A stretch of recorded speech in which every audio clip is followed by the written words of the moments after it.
Welcome to the No Quit Living podcast, where we aim to inspire and motivate people to never give up on themselves or their dreams. We will chat with highly successful people from all walks of life and discuss what motivates and drives them to successfully attack life head on and never give up. Welcome to episode number 89 of the No Quit Living podcast. I'm your host, Christopher J. Worth, and today's theme of the day is being relentless. Our quote of the day comes to us from Dennis Waitley. Relentless, repetitive self-talk is what changes our own self-image.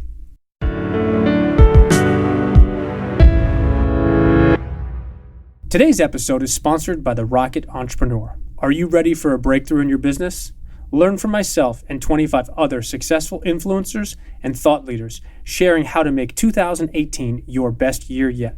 We're going to give you specific advice and strategies to help you break through your plateau and make 2018 your most profitable year ever. This online event is 100% free, and you can watch the interviews on your own time when it fits your schedule. The online event is called The Rocket Entrepreneur. Blast past plateau and make more money than ever in 2018.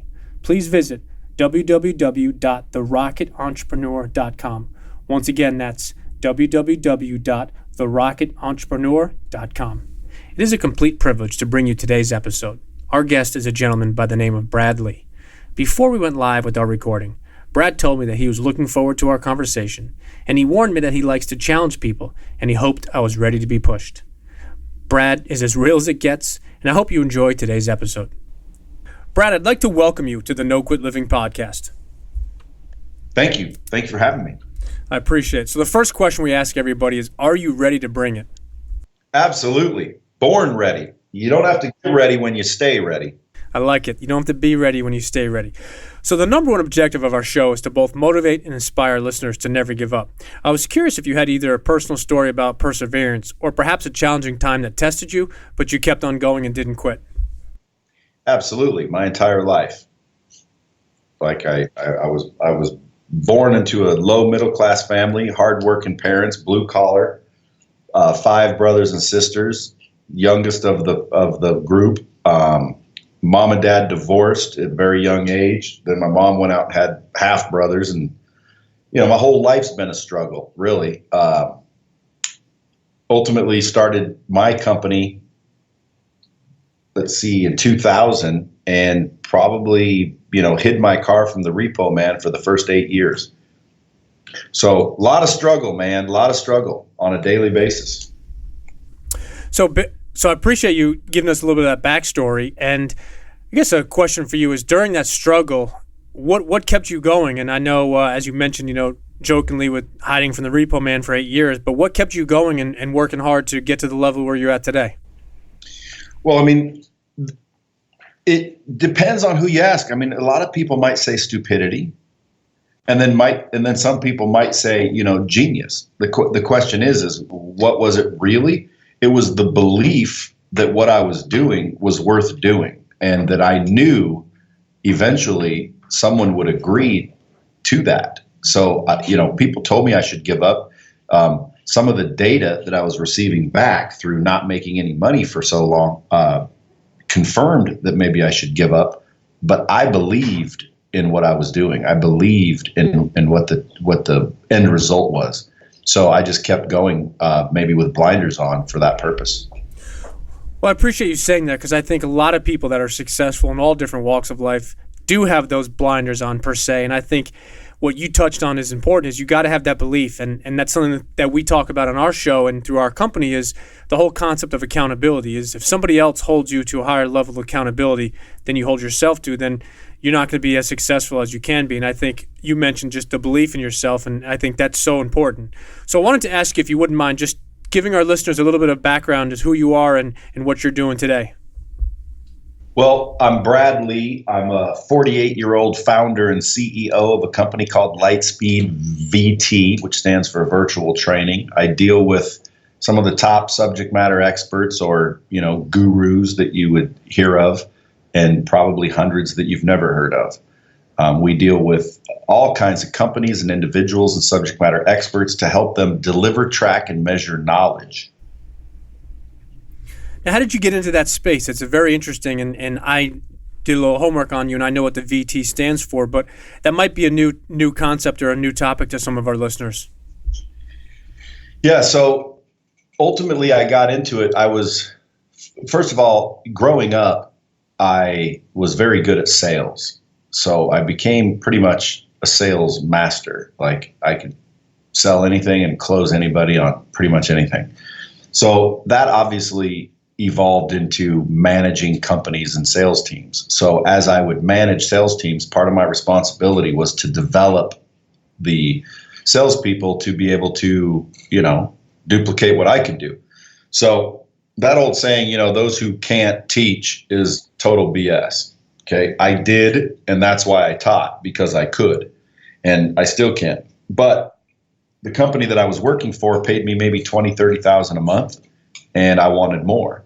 So I thought, well, if one company will pay me 20,000, what if I could get 10 companies to pay me? Well, clearly there was a conflict of interest, so I had to quit my job in order to start the training company. So I initially started out a company called Desert Sales Academy. And my goal was to go out and do for others what I did for the company I worked for. And I went out on the road, started doing the same thing I was doing with the company, but for multiple organizations. So now instead of 20,000 a month, I was getting people, 10 or 20 companies to pay me 10,000 a day to go in there and do it. But unfortunately, it wasn't scalable. I couldn't get the same result, and so it bothered me. And I just decided to figure out, why can I not get the same result I used to get? And it took me down a path where I analyzed everything that was happening down to the minute detail, and I came to discover an effective training program has 4 ingredients: good content, accountability, repetition, and practice and role play. So when someone paid me $10,000 to go in for a day or two, I couldn't hold people accountable because I didn't work there. I couldn't give the repetition because I was only there for a little bit. So the key ingredients that were missing was repetition, accountability, and practice and role play. So I decided to create a web-based interactive virtual training technology that allowed me to emulate what I would do if I did stay there, right? And so I virtualized all of my training, put it in this technology, and utilized that, and results skyrocketed. And that technology was Lightspeed VT. So I basically used the technology to train others, and then came up to a plateau because I wasn't a big name brand. I was going up against Tony Robbins, Grant Cardone, all the names you might have heard of, and I couldn't convince the customer that I was better than their favorite. So ultimately what I did was decided to, instead of compete with them, I decided to collaborate with them and said, let me put your content and your name on my technology and help you train people better. And that's where Lightspeed was born, and that's what we do today. That's a great backstory, and I think that's really interesting. The last piece that you spoke on is when it comes to competition, and you found out and realized that instead of competing with some of those, there was probably a huge opportunity to collaborate. And that's something that we talk about quite often is working together. And I love the fact that out of your 4 steps, one of them happens to be accountability, because there's a saying, John C. Maxwell, who's a mentor of mine, has a saying that everything rises and falls with leadership. And I actually have a saying a little bit different, that I think everything rises and falls on accountability. So I'm glad that that's one of your 4 pieces to your training programs. Absolutely. And the problem with companies today is they have training programs that aren't really training programs. They don't have accountability, they don't have repetition, and they expect everybody to learn and develop. And unfortunately, it doesn't work that way. So even though you spend $1 million training your people, doesn't mean you're training your people. So again, with our technology, it allows people to train effectively and get the result they're actually trying to accomplish, which is, increased productivity, morale, culture, teamwork, etc. No, I think those are all important things and key components to successful businesses and companies. So here's a question for you, Brad. How do you define success? That's a great question. And if you follow me at all, you see I have what I call Bradisms. And one of my Bradisms, which are basically just little things I make up, is success. There is no key to success. It's a combination. And what I mean by that is what's successful to me may not be successful to you, and vice versa. Everybody has to identify their own combination of what successful is. My idea of success is a blend of family, work, leisure, finance, spirituality. I think you have to be, well balanced in all of those. You have to have some sort of harmony in all of those areas in order to be successful. Someone else you talk to might say, I don't believe that. I believe all you have to have is $5 million in the bank and make more than $1 million a year and you're successful. And I know people that make $100 million a year and I don't think they're successful. Because my idea of success is a combination. I'm so glad you touched upon that, because that's something that we talk quite often, almost on every single episode, is asking our guests to define their success to them. And I think that you hit it right on the head. Is success is different to all people. And what I really loved about your answer is that I can't tell you what your success is, nor can you tell me what success is for me. And I think your comment about people having $100 million is so true. Is money does not buy happiness or success. And I think a lot of people chase money thinking that it's going to be success and it's going to make them happy. And the reality is it's not. If you just chase money, you might get it, and hopefully you do, but it doesn't guarantee that you're going to be successful or that you're going to be happy. Well, it does if that's your definition of success. So I kind of disagree with you on that a little bit, because again, if my definition of success is money and I chase it and I get it, then I'm successful. Now, I might not be in your eyes, but I would be in my own eyes. And I think the individual needs to define success by themselves and not let someone else's opinion determine theirs. I know someone that makes $60,000 a year, one of the most successful people I've ever met, happier than hell. You can't imagine his lifestyle. He's like just unbelievably happy. Now, to me, I wouldn't think he's successful. How do you make 60 grand a year and be successful? Well, that's because that's my opinion of success. The other comment you made, money doesn't buy happiness. Again, I totally disagree with that. If you don't think money doesn't buy happiness, let me ask you a question. Would you be happy if I gave you $5 million? Depends on if there were any strings attached. No strings attached. I'll just hand you $5 million. You happy? I would be happy because I would do amazing things with that money. Right, which means I just bought happiness. But it costs $10 million, not $5. Okay. Well, still, there's a price point. But happiness again, is relative, of course. And obviously, there's going to be people listening that are disagreeing with what I'm saying, because it's not all about money. It doesn't mean money will make you happy, but money can buy happiness. If you don't think money can buy happiness, follow me. I'll show you where to shop. I will follow you, and we'll do a shopping spree on you, though. And when we're done, trust me, Chris, you're going to be happy. All right, I'm coming out to Vegas. I'm holding you to that. You know what's more important than money? What's that? Health. Yes, I'm glad you touched on that. I could not agree more. That is if you're not healthy and your family's not healthy, it doesn't matter how much money you have. You can't fix that. Yeah, and for your listeners, again, I want to make sure that you guys don't discount the value of money. Okay, a lot of these gurus out there, and a lot of these, I don't know what they're called, but let's call them coaches or mentors or people. They want to give you a bunch of fluffy answers. And Chris, I don't know if you're one of them that give this answer, and I apologize if you do, but money is important. Okay, money makes Christmas better. Money makes birthdays better. Money makes marriages better. Money makes everything better. Except health, of course. Sometimes, money does make health better too. But my point is health's more important. But stop thinking money's not important. Money is very important, and you should focus on it.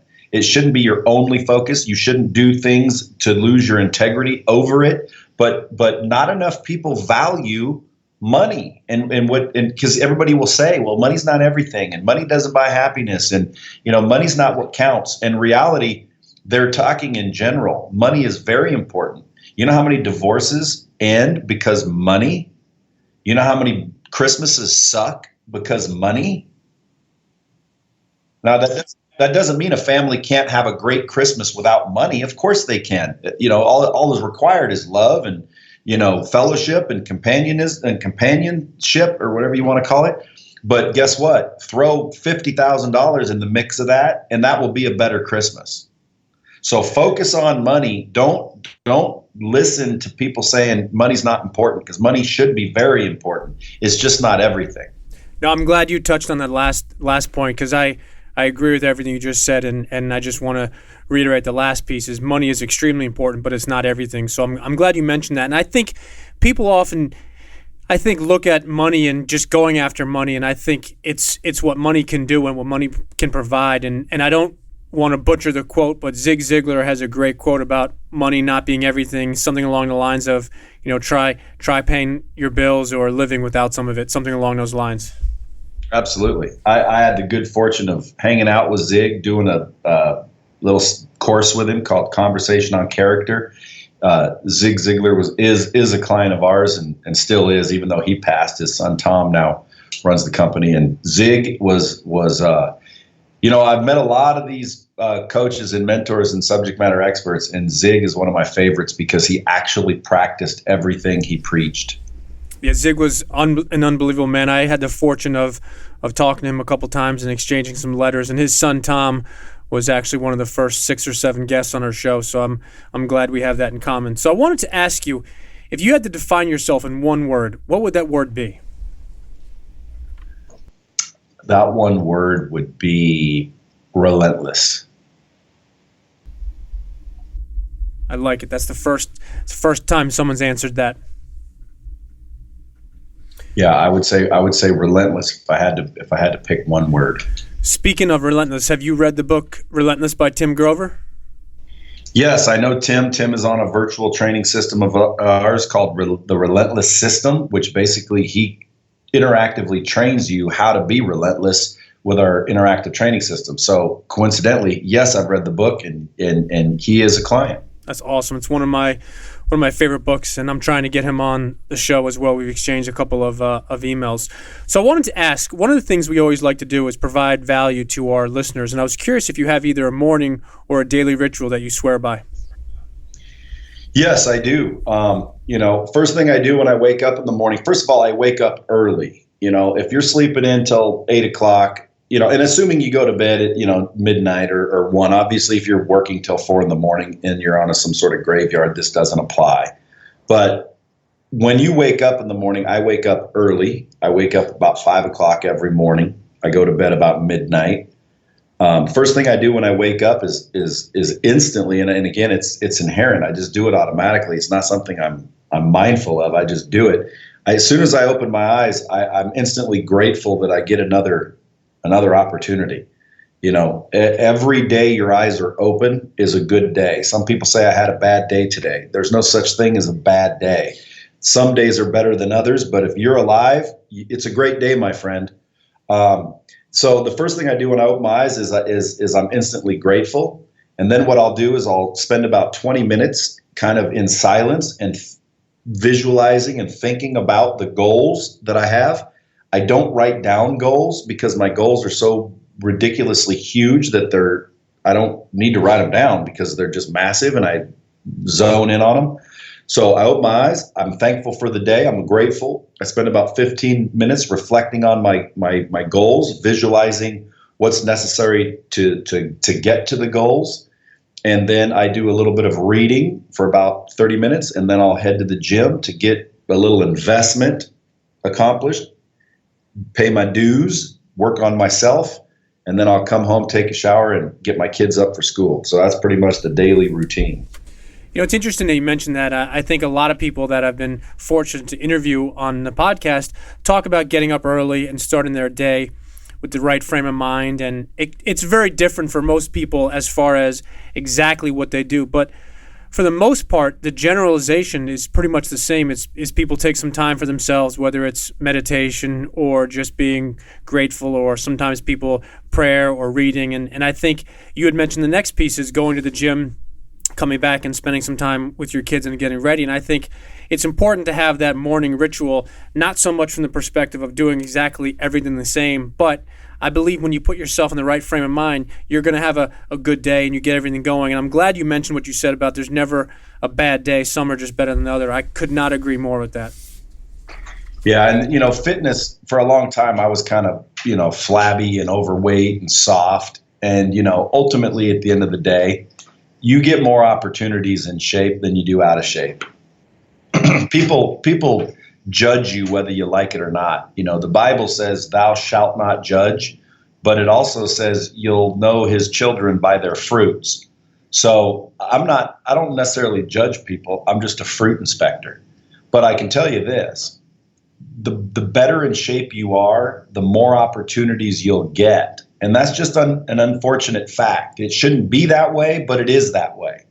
So when you wake up in the morning and you make choices, one of them should be to go invest in yourself. And really, it is an investment in yourself. It's putting in work on yourself. And the better you are health-wise, the better you are physically and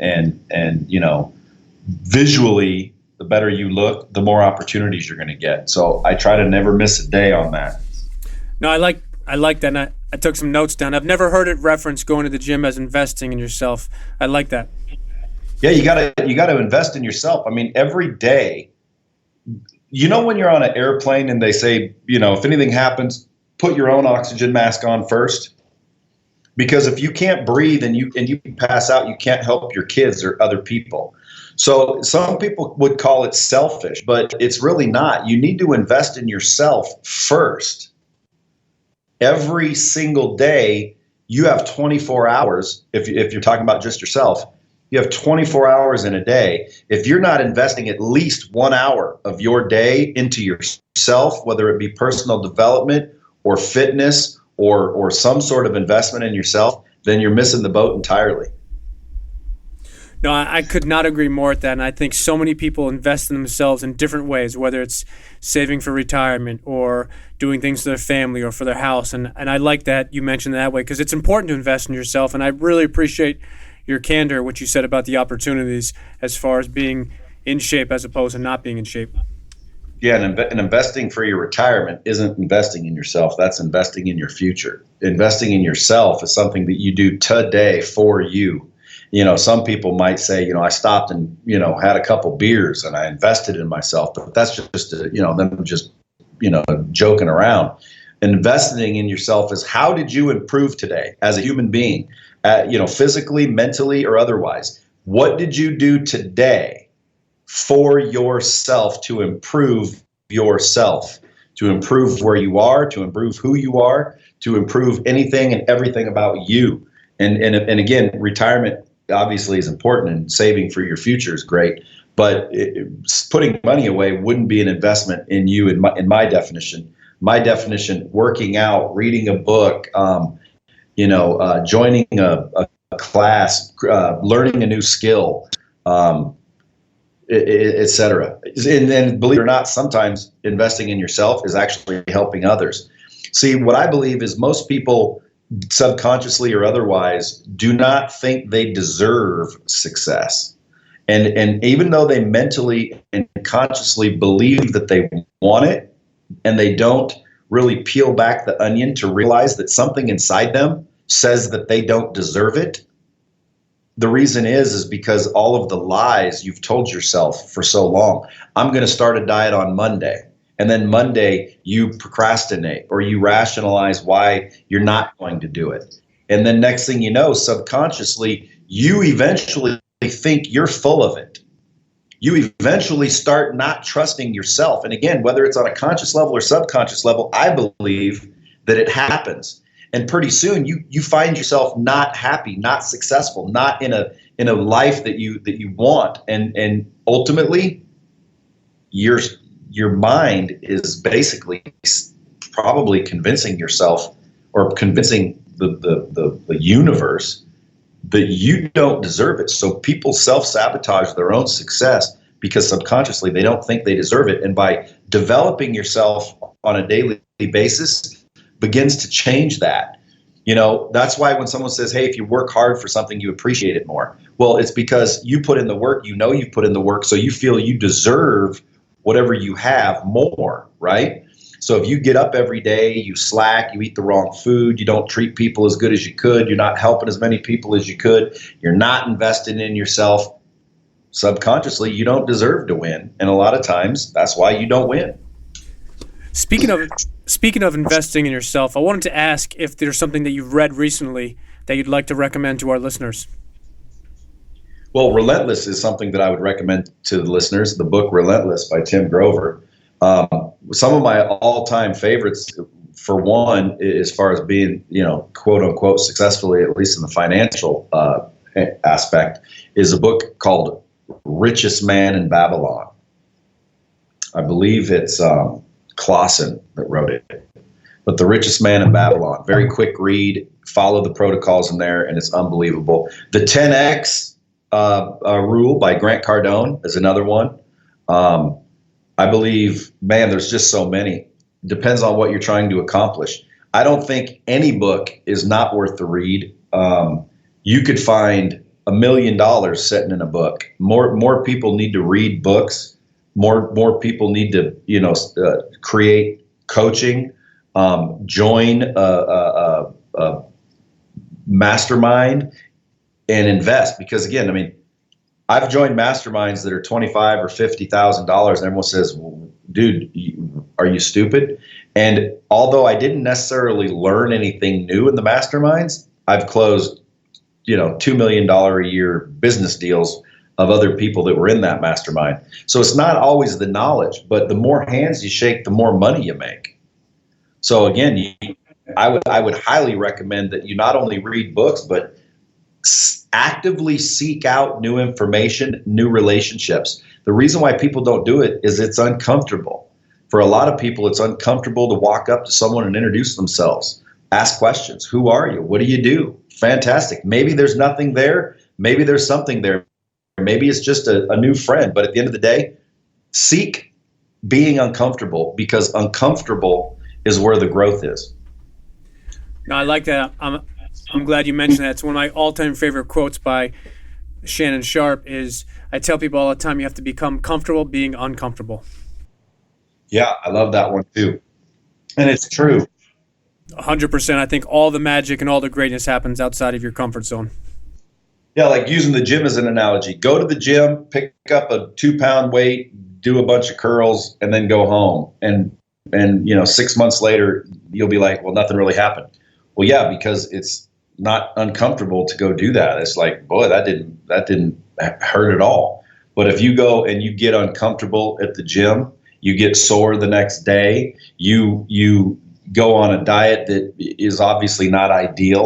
Let's face it, a donut tastes better than broccoli, but it's uncomfortable eating broccoli for 6 months straight. What happens when you do what's uncomfortable? You get the results. And then sometimes when you do what's easy, it doesn't get the result. So again, seek uncomfort. That's where the growth is. That's where this value is usually where it's uncomfortable. So wanted to switch up a couple of questions. We have what we call is our hot seat questions. And here's where we like to get to know a little bit more about our guests. So if you wouldn't mind just spitting out the first thing that comes to mind. Okay. So if you only had one last meal, what would you choose to eat? Del Frisco's steak. What is your favorite sport? Football. Well, actually, I'm changing it. Now it's hockey. Favorite team? Vegas Knights. What's your all-time favorite movie? True Romance. You mentioned quite a few books. Do you have an all-time favorite book? Think and Grow Rich by Napoleon Hill. Great book. Favorite singer or band? Oh, geez. I would have to go with that's a hard one. I like so many. I would have to go with, let me go with, holy moly, that's a tough one. I'd have to come back to that one. There's just too many to like. I like rap. I like country. I like rock. It's hard to pick just one. I'm the same way. I got a whole smorgasbord of what I like. And then if you were stuck in a foxhole and you could only pick one person to have your back, who would that be? Probably, I would say, out of anybody famous in anything? Well, yeah, anybody. Yeah, I would probably say Bruce Lee. That's a good one. He'd definitely have your back. Yeah. Well, again, Foxhole makes me think more, so maybe I might change that. But someone to have my back, I'd pick Bruce Lee. Foxhole, probably Jocko Willink. That'd be a good one. That'd be a good one. So I wanted to ask you if there's anything exciting that you're working on or you'd like to share with our listeners. Well, other than just some R&D here at the home base, we're developing some really innovative features of the interactive training system that we provide people. So there's some really innovative tools and features that we've got coming out that's just basically going to electrify and stimulate our customers' economies in scale. But other than here at Lightspeed, I think personally, I'm kind of opening myself up to, speaking engagements. I'll be at the 10X conference here coming up in February, which is an amazing event. I'm booked for 3 other events. I've got some international events, one in Italy, one in London. So really just kind of speaking a little bit. That's kind of fun and exciting. No, I like that, and I appreciate your sharing that. So before we let you go, I wanted to ask if you have any parting words you'd like to leave with our listeners. Yeah, I mean, I think the name of your podcast is what I would say. Look, things are going to get tough. Don't measure your success or don't measure, the path that you're on based on how tough it is. I would say that, no quit is precisely the key ingredient that's necessary to achieve in any area of your life. And ultimately, on the other hand, there's a lot of things that maybe you should quit. Look at the data, like, smoking, obviously. Stop procrastinating, quit doing that. So even though the podcast is no quit, take an assessment of where you are in life, figure out where you want to go, and then stop doing the things that are keeping you from what you want and start doing the things that will get you there. Because again, it's a pretty easy choice. Life's made up of choices. I can tell the quality of someone's choices by looking at the quality of their life. You become a very good choice maker and then do what the podcast says, which is never quit. I love it. I appreciate it. And last question, for any of our listeners that are interested in following you or connecting with you, what's the best way for them to do that? Well, I mean, you can Google me, Brad Lee, LEA, or just I'm on most social media platforms. I'm just The Real Brad Lee, spelled LEA, The Real Brad Lee. You can always go to bradlee.com as well. I appreciate it. Is there a fake Brad Lee out there? There are several fake Brad Lees out there, coincidentally enough. But the real Brad Lee actually came about because, I like to keep it real. Sometimes people say it's a little bit abrupt or abrasive. But again, I mean, if you don't tell someone the truth, how can they improve? But realistically, when I started training virtually, remember when I was training people, I would walk into businesses that had been on my virtual training platform for a year and never met me in person. And I would show up in person to do something for the owner or the company. And the employees would always see me and they'd call and page people and they'd be saying, Brad Lee's here. And then you'd always hear them say, no, the real Brad Lee, because they were referring to the virtual Brad Lee. That's pretty interesting. I like that. So listen, Brad, I wanted to say a very special thank you for being on our show today. Not only do I appreciate your time, but also your insight. And as you mentioned before we went live, I appreciate your candor and you do tell it like it is and you do disagree when you think something differently. And I appreciate that and I commend you for doing that. And to your word, I appreciate you keeping it real. My pleasure. I appreciate the opportunity of jumping on here. And if you're ever in Vegas, I'd love for you to stop by and maybe drop a few bombs with me.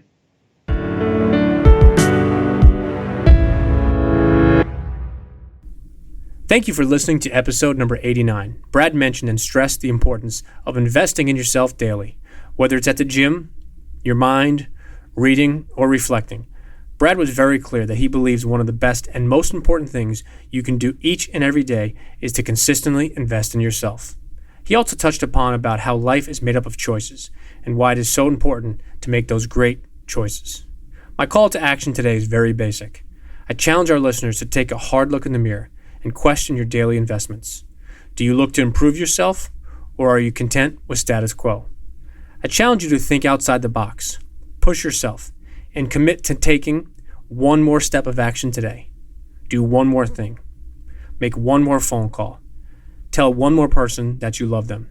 Don't limit yourself or your potential, and go for your greatness. And lastly, to our listeners, thank you.